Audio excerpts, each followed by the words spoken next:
जौनसारी जनजाति का complete revision ये एक ऐसा फोकस्ड रिवीजन सेशन है जो आपके अपकमिंग एग्जाम्स के लिए बिल्कुल गेम चेंजर साबित होने वाला है।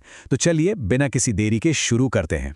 अगर आप उत्तराखंड कॉम्पिटिटिव एग्जाम्स जैसे पटवारी, लेखपाल या यूकेपीएससी की सीरियस तैयारी कर रहे हैं ना, तो रेगुलर नोट्स के लिए चैनल को अभी सब्सक्राइब कर लीजिए, क्योंकि यहाँ आपको to the point revision material लगातार मिलने वाला है। ओके, तो आज का हमारा एजेंडा एकदम क्लियर है। हम बेसिक डेमोग्राफिक्स से स्टार्ट करेंगे, फिर उनका सोशल स्ट्रक्चर, धर्म, लोक संस्कृति और प्रमुख मेलों को कवर करते हुए लास्ट में एक क्विक फाइनल रिवीजन और प्रैक्टिस एमसीक्यूज भी देखेंगे। सबसे पहले बात करते हैं इनके भौगोलिक निवास की।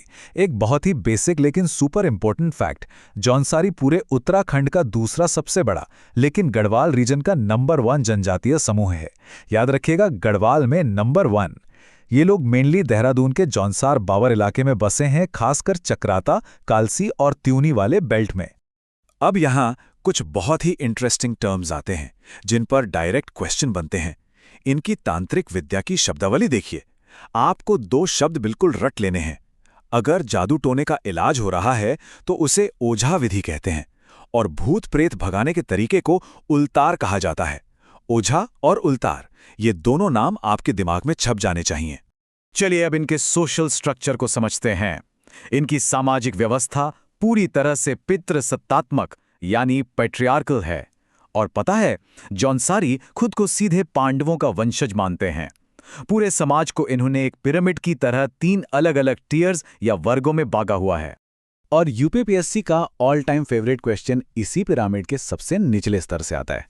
देखिए, टॉप पर हैं खसास, बीच में कारीगर, लेकिन बॉटम पर जो हरिजन खसास है ना, उन पर ध्यान दीजिए। इसी वर्ग में कोल्टा, कोली और मोची जातियां आती हैं।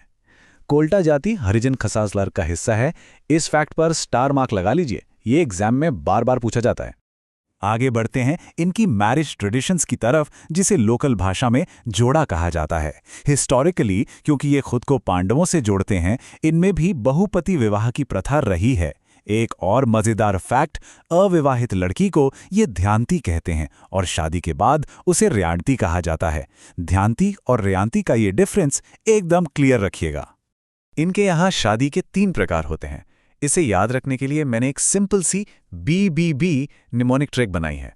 देखिए, सबसे भव्य और ग्रैंड शादी है B से बाज़दिया, उससे थोड़ी नॉर्मल शादी है B से बेबाकी, और सबसे सिंपल वाली शादी है B से बोयदोदकी। ग्रैंड से सिंपल, बाज़दिया, बेबाकी, बोयदोदकी। है ना आसान? पहनावे से किसी भी जनजाति की लाइफस्टाइल बहुत अच्छे से समझ आती है। एग्जाम के लिए इनके कुछ खास कपड़ों के नाम आपको पता होने चाहिए। जैसे ये लोग जो ऊनी पजामा पहनते हैं उसे झंगोली कहते हैं, और पैरों में जो रंग बिरंगे जूते होते हैं उन्हें खुलसा कहा जाता है। अब यहाँ थोड़ा अलर्ट हो जाइए, ये मैच द फॉलोइंग वाले क्वेश्चंस में बहुत आता है। महिलाओं के सिर पर बांधे जाने वाले स्कार्फ को ढांट कहते हैं, जबकि पुरुष जो खास ऊनी टोपी पहनते हैं उसे डिगुबा कहते हैं।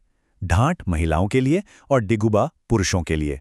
इन दोनों में बिल्कुल भी कंफ्यूजन नहीं होना चाहिए। रिलीजन की बात करें तो जौनसारियों के सुप्रीम गॉड यानी सर्वोच्च देवता हैं महासु देवता, और इनका जो सबसे पवित्र तीर्थ स्थल है वो है हनौल।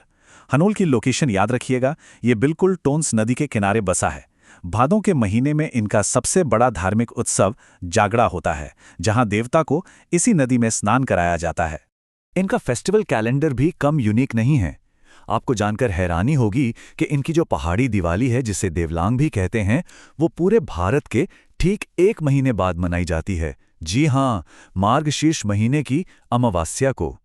और इसमें पुरुष एक खास भैल नृत्य भी करते हैं। एग्जामिनर का ये फेवरेट सवाल है। कुछ और स्पेसिफिक फेस्टिवल्स हैं जिन्हें आपको अपनी मेमोरी में लॉक कर लेना है। नुणाई त्योहार सावन में भेड़ पालकों के लिए होता है। घिरोली बच्चों के कल्याण से जुड़ा है। और मरोज त्योहार तो अपनी एक स्पेशल डिश के लिए बहुत फेमस है, जिसे घीमा कहते हैं। ये सारे पॉइंट्स डायरेक्ट एग्जाम में हिट करते हैं। अब आते हैं फोक कल्चर पर। हारुल और परात जौनसार के सबसे मशहूर लोक नृत्य हैं। साथ ही पट्टेबाजी और जंगबाजी भी काफी पॉपुलर हैं। लेकिन यहाँ हारुल नृत्य के साथ एक ऐसी कंपलसरी कंडीशन जुड़ी है जो आपको एग्जाम में पक्का देखने को मिलेगी। वो कंडीशन ये है कि रमतुला वाद्यंत्र के बिना आप हारुल नृत्य कर ही नहीं सकते। रमतुला बजाना इसमें 100% अनिवार्य है। इस फैक्ट को तो आप अंडरलाइन करके रट ही लीजिए। पॉलिटिकल सिस्टम की बात करें तो मॉडर्न पंचायतों से ज्यादा ये लोग आज भी अपनी पुरानी पारंपरिक न्याय प्रणाली पर भरोसा करते हैं। इसे खुमरी कहा जाता है। ये अपने आप में एक बहुत ही सॉलिड और इंडिपेंडेंट जस्टिस सिस्टम है। इस खुमरी की हायरार्की को एकदम क्लियरली समझिए। बेस लेवल यानी गांव के स्तर पर होती है खुमरी, जिसका बॉस होता है ग्राम सयाणा। अगर मामला वहां नहीं सुलझा तो अपील जाती है अपर लेवल पर यानी खत खुमरी में। ये कई गांव का ग्रुप होती है और इसके हेड को खत सयाणा कहते हैं। जौनसार के मेलों की बात हो और मौड़ मेला या बिस्सू मेले का जिक्र ना हो, ऐसा तो हो ही नहीं सकता। बिस्सू इस इलाके का सबसे बड़ा मेला है, जो बैसाखी से शुरू होकर पूरे 4 दिन चलता है। और याद रखिएगा, इसकी शुरुआत चौलीथात नाम की जगह से होती है। अब यहाँ मछमौड़ मेले वाले फैक्ट को ध्यान से सुनिए।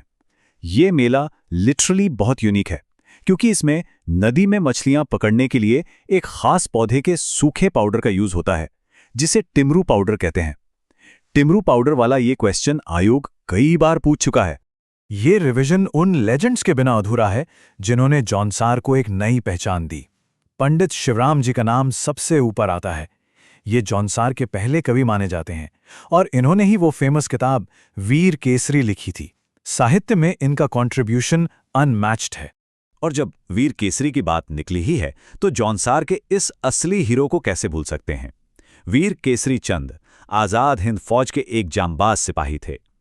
उनकी शहादत को ट्रिब्यूट देने के लिए हर साल 3 मई को चौलीथात में एक बहुत बड़ा शहीद मेला लगता है। डेट याद रखिएगा, 3 मई। चलिए अब फटाफट सारी चीजों को इस फाइनल चीट शीट के साथ वाइंड अप करते हैं।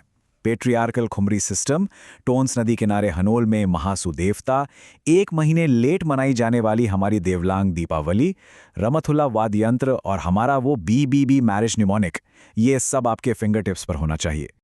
अब जाने से पहले एक क्विक मेमोरी टेस्ट हो जाए। क्या आप बिना देखे बता सकते हैं कि हारूल नृत्य के लिए कौन सा वाद्य यंत्र एकदम कंपलसरी है, और वो कौन सा मेला था जहां मछलियां पकड़ने के लिए टिमरू पाउडर का यूज होता है? अपने आंसर्स दिमाग में रिकॉल कीजिए। जौनसारी जनजाति की ये अमेजिंग संस्कृति तो हमारे उत्तराखंड की डाइवर्सिटी का बस एक छोटा सा हिस्सा है। सोचिए, बाकी जनजातियों के पास कैसे कैसे अनसुने रहस्य छिपे होंगे। उन पर भी हम जल्दी ही बात करेंगे। तब तक रिवीजन करते रहिए और एग्जाम्स फोड़ते रहिए।